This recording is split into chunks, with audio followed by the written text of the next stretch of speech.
Hi friends, ఈరోజు రాగి పిండి దోశ చేస్తాను. ఓకేనా? రాగి పిండి 2 స్పూన్లు వేసుకోండి. ఓకే, 2 స్పూన్లు. కొద్దిగా సాల్ట్. దీంట్లో ఆనియన్స్ హాఫ్, పచ్చిమిర్చి ఒకటే, ఎందుకంటే కారం ఎక్కువ తిన్నాను నేను. కొత్తిమీర, కిస్బారా, క్యారెట్ హాఫ్, ఇది ముతాత, ఉర్లగడ్డలు హాఫ్ అన్నీ దీంట్లో వేసి మిక్స్ చేసుకుంటాను. ఎందుకంటే నేను కొంచెం వెరైటీగా చేసుకుంటాను. ఇది డైట్ ఫుడ్ కదా, అందుకోసం రొట్టి కాకుండా ఈరోజు మా ఇంట్లో పచ్చడి, అందుకోసం పచ్చడికి దోశ అయితే బాగుంటుంది అని చెప్పని కొంచెం ఆలోచించాను. రోజు కుబ్బస్ తినేస్తాను, అందుకే ఈరోజు రాగి పిండి దోశ తింటామని కొంచెం ఐడియా చేసి దీన్ని కలుపుతాను అన్నమాట.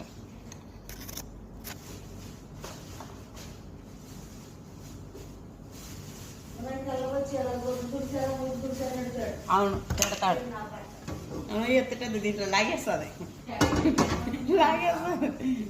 కలిపేసాడు. అయిపోయింది దోశ పోసుకుంటా. దీంట్లో తిట్టద్దని తల్లారు, నా వీడియోలో లాగేస్తుంది. బిస్మిల్లా.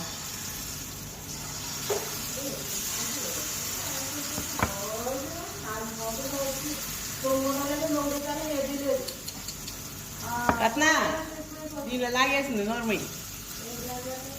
నేను అక్కడ వీడియో ఆన్ చేసిందా, మాట్లాడు బాబు. కట్ చేసాను, కుదరదు.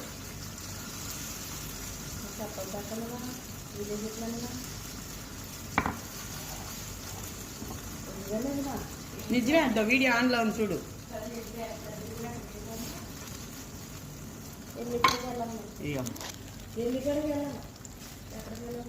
రాగి పిండి దోశ కొంచెం వెయిట్ చేయండి.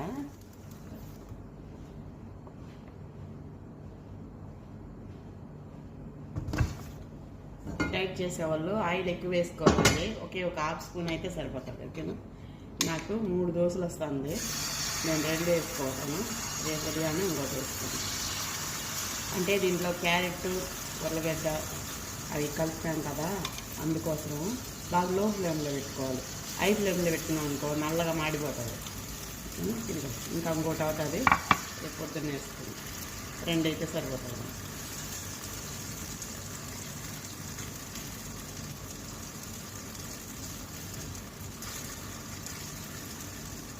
నేను లో ఫ్లేమ్లో పెట్టాను, మీరు ట్రై చేసి చూడండి. ఇండియా నుంచి కువైట్కి వచ్చే వాళ్ళు అయితే మాత్రం మన కువైట్లో ఏ ఫుడ్ అయితే దొరకదో అది మీకు అవైలబుల్ ఉన్నప్పుడు కంపల్సరీ తెచ్చుకో.